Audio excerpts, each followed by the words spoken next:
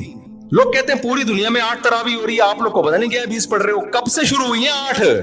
آپ 100-150 سال پہلے تاریخ کی کتابیں اٹھا کے دیکھو، پوری دنیا میں 20 سے کم کہیں بھی 1 رکعت بھی نہیں ہوتی تھی. تو بعد میں چینج ہوئی ہے. اب جو چینجنگ ہو رہی ہے وہ قابل قبول نہیں ہے. اب تو چینج اب تھوڑی لوگ. عبداللہ بن مسعود کا مشہور قول ہے من کان منکم مستنن فلیستن بمن قد مات، جو تم میں فالو کرنا چاہتا ہے پہلوں کو فالو کرے.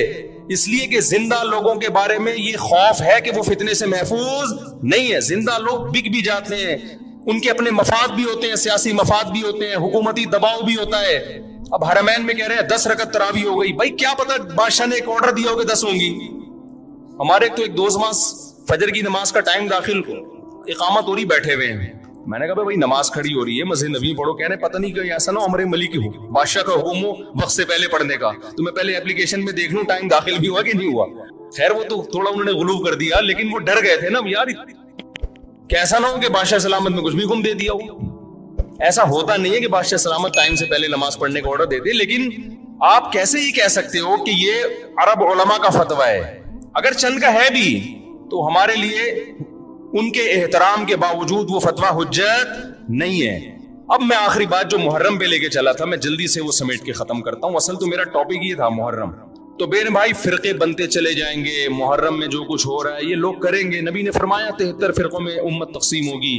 میں نے اور آپ نے وہ کام کرنا ہے جو قرآن میں ہے، حدیث میں ہے، اور اس پر کس کا عمل ہے؟ صحابہ کا. اور یہ جو چاروں ائمہ ہیں نا، انہوں نے انہی کو فالو کیا ہے، صحابہ کو. اس لیے امت کہتی ہے چاروں ائمہ کے جس مسئلے پر اتفاق ہو اس سے شذوذ اور خروج اختیار کرنا جائز نہیں ہے، کیونکہ یہ اس کی ظاہری ایک علامت ہے کہ حق اس میں منحصر ہے. کیوں اتنے بڑے بڑے ائمہ کیسے غلطی 1 سے ہوتی ہے، 2 سے ہوتی ہے، چاروں متفق کیسے ہو گئے؟ اور اگر آپ نہیں مانتے تو اتنی بات تو مانتے ہو نا، نبی اور صحابہ یہ تو منصوص ہے نا. تو مجھے بتاؤ محرم صحابہ کی زندگی میں آیا تھا کہ نہیں آیا تھا؟ اہل بیت کی زندگی میں آیا تھا نہیں آیا تھا؟ کوئی ایک صحیح روایت ہمیں ملتی ہے کہ اہل بیت نے وہ کچھ کیا جو آج ہم کر رہے ہیں؟ کیا حضرت حسین ابن علی رضی اللہ عنہ سید الشہداء کیا انہوں نے ماتم کی ترغیب دی ہے، یا ان کے اولادوں نے ماتم کی ترغیب دی ہو؟ غم منانا، غموں میں رونا پیٹنا، ماتم کرنا، اسلام صبر کی تلقین دیتا ہے۔ اہل بیت کا حکم بھی کیا تھا؟ صبر، واویلا کرنا، رونا پیٹنا، چیخنا چلانا، یہ اسلام کا حکم نہیں ہے۔ بعض لوگ استدلال کرتے ہیں کہ فلاں موقع پہ نبی صلی اللہ علیہ وسلم روئے، فلاں موقع پہ فلاں صحابی روئے، غم کے موقع پہ روئے ہیں، غم کا موقع گزرنے کے بعد اس تاریخ آنے پر روئے، ایسا ہمیں تذکرہ بولو نہیں ملتا۔ غم کے موقع پہ رونا تو انسان کی نیچر ہے، فطرت ہے، اس میں بھی چیخنے کی اجازت نہیں ہے، ماتم کی اجازت نہیں ہے۔ این جب صدمہ پہنچے اس وقت آپ کو ماتم کی اجازت نہیں، نبی نے لعنت فرمائی ہے۔ تو صدمہ گزرنے کے 1 سال بعد اس تاریخ کو آنے پر کہاں سے اجازت ہو گئی؟ میں تشدد کا قائل نہیں ہوں، میرا مقصد یہ نہیں ہے کہ آپ جو لوگ یہ کر رہے ہیں ان کو جا جا کے چھیڑیں، تنگ کریں۔ ہمارا ملک فرقہ واریت اور لسانی اور فرقہ وارانہ جھگڑوں کا متحمل نہیں ہے، مار دھاڑ اور نفرت والی تقریریں کرنا نہیں ہے۔ میرا مقصد تو اہل سنت والجماعت کو یہ بتانا ہے کہ آپ ایک فیصلہ کرو، آپ ادھر ہو یا ادھر ہو، آپ کے اصول کچھ اور ہیں، ان کے اصول کچھ اور ہیں، ان کو ان کے اصولوں پہ چلنے دیں۔ جب نبی نے کہہ دیا نا 73 ہوں گے تو 73 ہو کے رہیں گے، آپ فرقہ واریت ختم نہیں کر سکتے۔ آپ نے سلیکٹ کرنا ہے کہ صحیح کون ہے غلط کون ہے۔ آج لوگ کہتے ہیں فرقہ واریت ختم ہو جائے، میں نے کہا نہیں ہو سکتی ختم بھائی، نبی نے کہہ دیا 73 فرقے ہوں گے، کیسے ختم ہوگی؟ آپ نے سلیکٹ کرنا ہے، گائیڈ کرنا ہے کہ صحیح کون ہے، اپنے لیے سلیکشن کرنی ہے، ان میں صحیح کون ہے میں وہاں جاؤں گا۔ آپ کے پاس بہت سارے آپشن ہوتے ہیں دنیا میں بھی، تو آپ سارے آپشن ختم کر دیتے ہو۔ کئی رشتہ آیا آپ کے لیے، بہت ساری لڑکیاں ہیں، آپ نے کہا یہ ٹھیک ہے باقیوں کو بم سے اڑا دو، او بھائی آپ کو جو سمجھ میں آئے آپ اس سے شادی کر لو، بلکہ اس سے بھی نہیں 3 اور سے کر لو، اور لڑکی کے پاس ایک آپشن ہے، تو بھائی جو سمجھ میں آ رہا ہے اس سے کر لو، باقی وہ دوسرا جو مرضی آپ کے بلا سے آپ نے اس کو مار دو، کیونکہ وہ غلط آدمی کا رشتہ میرے پاس آیا ہے، بندہ ٹھیک نہیں ہے، ابا اس کو مروا دو۔ ابا کہے گا بیٹے تو اتنے لوگ صحیح بھی ہیں غلط بھی ہیں، تجھے جو صحیح لگ رہا ہے وہ بتا دے، جو غلط ہے وہ اس کو رہنے دے، وہ تیرا کام نہیں ہے۔ دنیا میں بہت سی غلط بھی ہوتی ہیں، ان کو وہ غلط مل جائے گا۔ تو فرقے تو رہیں گے، حضرت عیسیٰ علیہ السلام ہی آ کے ان فرقوں کو ختم کریں گے، اور تلوار سے ختم ہوں گے یہ، اور یہ ہمیں اجازت، ہمیں بم پھاڑنے کی، تلوار چلانے کی، گالیاں دینے کی اور ایسے بیان کرنے کی جس سے نفرتیں پھیلیں، ہمیں اس کی اجازت نہیں ہے۔ ہمارے پاس تو جو بھی آتا ہے ہم اس کو گلے لگاتے ہیں، شیعہ لوگ بھی آتے ہیں، ہم ملتے ہیں، تمیز سے بات کرتے ہیں، اکرام کرتے ہیں، السلام علیکم، مذہب پہ بحث نہیں کرتے ہم، کیوں ہے پتہ ہے خام خواہ کا جھگڑا ہوگا، جو سیکھنے آنا چاہے بات کر لیتے ہیں اس سے ہم۔ تو ہم نفرتوں کے قائل نہیں ہیں، نہ ہم تشدد کے قائل ہیں، ہم تو آپ کو یہ بتا رہے ہیں کہ آپ فیصلہ کرو کہ آپ ہو کس کیٹیگری میں۔ ہماری حدیث ہمیں یہ بتاتی ہے، ہمارے نبی ہمیں یہ بتاتے ہیں کہ ما انا علیہ واصحابی، جو میرے اور صحابہ کا طریقہ۔ ہمارے نبی پہ محرم بھی آیا، صحابہ پہ محرم بھی آیا، جو انہوں نے کیا ہم بھی وہی کریں گے۔ ہمارے نبی کی زندگی میں ربیع الاول آیا، صحابہ کی زندگی میں خلفائے راشدین کی زندگی میں آیا، جو انہوں نے کیا ہم بولو نا وہ کریں گے۔ انہوں نے کیا کیا؟ صبر کیا ہے۔ غم کے موقع پہ کیا کیا ہے؟ صبر کیا ہے۔ تو ہم بھی کیا کریں گے؟ صبر۔ یا ہمیں اجازت دی ہے قاتل سے قصاص لیں، حضرت حسین کے قاتل اگر آج ہمیں مل جائیں ہم انشاءاللہ ان کو زندہ نہیں چھوڑیں گے۔ جب نہیں ہے ہمارے پاس، ہمارے دور میں نہیں ہے، تو اللہ سے ہم دعا کرتے اللہ ان سے انتقام لے قیامت کے دن، حضرت حسین کے خون کا بدلہ لے اللہ ان سے، اور لے گا، اللہ کیوں چھوڑے گا۔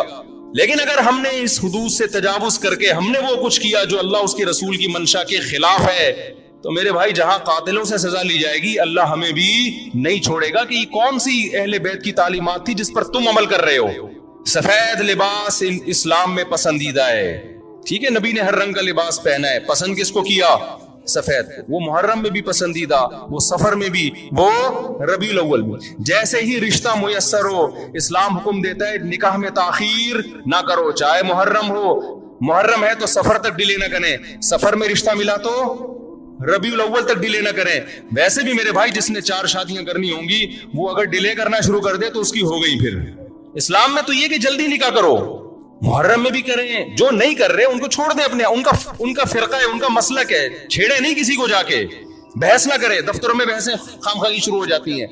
آپ نے اپنے بارے میں فیصلہ کرنا ہے، میں کدھر ہوں، میں کدھر کھڑا ہوں، جو کالے کپڑے پہننے دیں، نہ ان پہ طنز کریں، نہ ان پہ ہوٹنگ کریں، یہ جائز نہیں ہے، اس سے نفرتیں پیدا ہوں گی. جو کر رہا ہے کرنے دو.